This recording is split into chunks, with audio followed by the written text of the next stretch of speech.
Hi everyone, this is a technical analysis on EURUSD. Let's start with a fundamental overview first. The USD weakened across the board since last Friday following the soft US NFP report. The data showed some more labor market cooling with an increase in the unemployment rate and a decrease in wage growth. We basically have an economy that is slowing but still growing. We will see if the market will be able to keep the positive sentiment on soft landing hopes or start to worry about recession.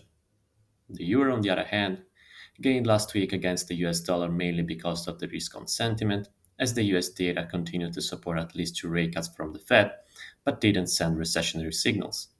On the political front, the French elections ended up in a loss for Le Pen's National Rally Party, but also a hung parliament. Now, on the daily chart, we can see that Euro USD eventually managed to break above the 108 handle, but consolidated just above it since the US NFP report. The buyers will likely step in around these levels to keep pushing towards the 109 resistance next. The sellers, on the other hand, will want to see the price falling back below the 108 level to regain some near term control. On the 4-hour chart, we can see more clearly the recent break and consolidation just above the 108 handle. We now have a nice support zone here around the 107.80 level, where we can find the confluence of the previous swing high, the trend line, and the 50% Fibonacci retracement level.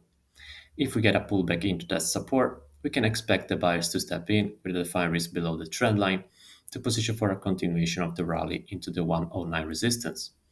The sellers, on the other hand, will want to see the price breaking below the trend line to increase the bearish bets into the 107.27 support.